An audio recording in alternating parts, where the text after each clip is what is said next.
Hello friends, welcome to my YouTube channel. तो friends, UPSC के जो प्रीवियस ईयर की ज्योग्राफी के क्वेश्चंस थे, इससे प्रीवियस वीडियो में हमने इसका पार्ट 4 डिस्कस किया था। आज इस वीडियो में हम इसका पार्ट 5 डिस्कस करेंगे, जिससे आपको आपके आने वाले एग्जाम में काफ़ी हेल्प मिलेगी।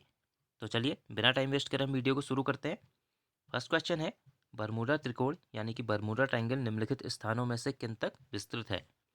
तो ऑप्शन आप देख सकते हैं। पहला आपको दिया है दक्षिणी फ्लोरिडा, दूसरा है प्यूर्टोरिको, तीसरा है हवाई द्वीप। और ऑप्शन आपको क्या दिए हैं? ए है 1, 2 और 3, बी है 1 और 2, सी है 2 और 3 और डी क्या है 1 और 3। तो इसका राइट आंसर क्या हो जाएगा यहाँ पे? तो राइट आंसर हो जाएगा इसका ऑप्शन नंबर बी, यानी कि जो बरमूडा ट्रायंगल है वो दक्षिणी फ्लोरिडा और प्यूर्टोरिको तक ये विस्तृत है। अब जो बरमूडा ट्रायंगल है ये क्या है? उत्तर पश्चिम अटलांटिक महासागर में दक्षिणी फ्लोरिडा, बरमूडा और प्यूर्टोरिको को मिलाकर बनने वाला त्रिकोणीय समुद्री क्षेत्र है। तो याद रखिएगा कहाँ? जो उत्तर पश्चिम अटलांटिक महासागर में, और किन किन तक? दक्षिणी फ्लोरिडा, बरमूडा और प्यूर्टोरिको को मिलाकर बनने वाला ये एक समुद्री क्षेत्र है।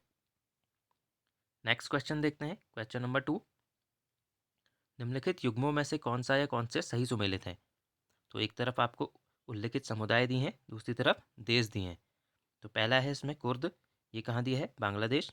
दूसरा है मधेसी, ये दिया है नेपाल। तीसरा है रोहिंग्या, ये कहाँ दिया है? म्यांमार। और जो ऑप्शन है वो क्या है? 1 और 2 सही है, बी है केवल 2, सी है 2 और 3 और डी क्या है? केवल 3। तो इसका राइट आंसर क्या हो जाएगा यहाँ पे? तो राइट आंसर हो जाएगा इसका ऑप्शन नंबर सी, यानी कि जो मधेसी समुदाय है वो नेपाल में और जो रोहिंग्या है ये म्यांमार में पाए जाते हैं। अब यहाँ पे जो पहला गलत है ये क्यों गलत है? क्योंकि जो कुर्द है वो बांग्लादेश में नहीं बल्कि उत्तरी इराक, पश्चिमी ईरान, दक्षिण पूर्व तुर्की और उत्तरी सीरिया में ये पाए जाते हैं। अब नेक्स्ट क्वेश्चन देखते हैं, क्वेश्चन नंबर 3। गुरु शिखर पर्वत चोटी कौन से राज्य में अवस्थित है? तो ऑप्शन आप देख सकते हैं। ए है राजस्थान, बी है गुजरात, सी है मध्य प्रदेश, डी क्या है? महाराष्ट्र। तो इसका राइट आंसर क्या हो जाएगा? तो राइट आंसर हो जाएगा ऑप्शन नंबर ए, यानी कि जो गुरु शिखर है वो कहाँ? राजस्थान राज्य में ये अवस्थित है। और जो गुरु शिखर है राजस्थान के सिरोही जिले में अरावली पर्वत की क्या है? सबसे ऊंची चोटी है। तो इसे भी याद रखिएगा, ये एग्जाम में पूछा जाता है कि अरावली पर्वत की सबसे ऊंची चोटी कौन सी है? तो कौन सी? गुरु शिखर। और यहीं पे यदि आपसे इसकी ऊंचाई पूछी जाए तो कितनी? 1722 मीटर ये समुद्र तल से ऊंची है। तो ये भी याद रखिएगा। नेक्स्ट क्वेश्चन देखते हैं, क्वेश्चन नंबर 4। सियाचिन हिमनद कहाँ स्थित है? तो ऑप्शन आप देख सकते हैं। ए है अक्साई चिन के पूर्व में, बी है लेह के पूर्व में, सी है गिलगिट के उत्तर में और डी क्या है? नुब्रा घाटी के उत्तर में। तो इसका राइट आंसर क्या हो जाएगा? तो राइट आंसर हो जाएगा ऑप्शन नंबर डी, यानी कि जो सियाचिन हिमनद है ये कहाँ? नुब्रा घाटी के उत्तर में ये स्थित है।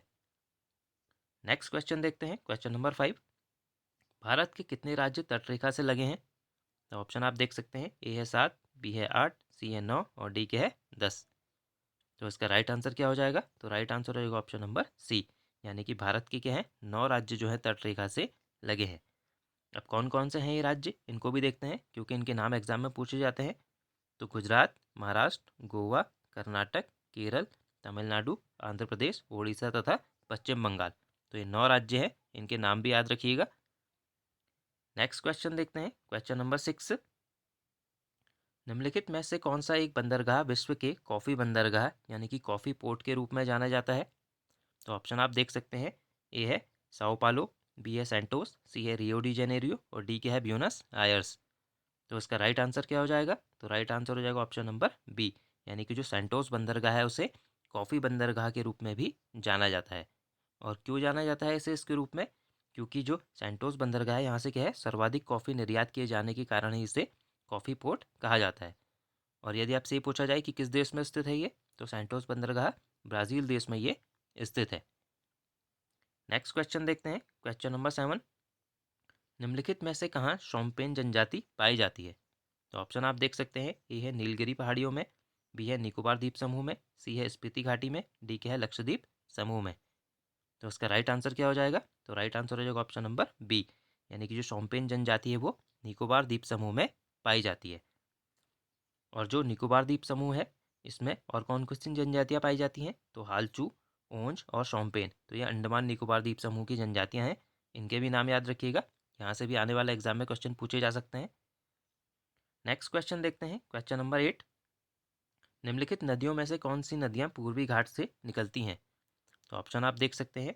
पहला आपको दिया है ब्राह्मणी, दूसरा दिया है नागावली, तीसरा है सुवर्ण रेखा, चौथा क्या है वंशधारा। और ऑप्शन आपको क्या दिए हैं, ए है 1 और 2, बी है 2 और 4, सी है 3 और 4 और डी क्या है 1 और 3।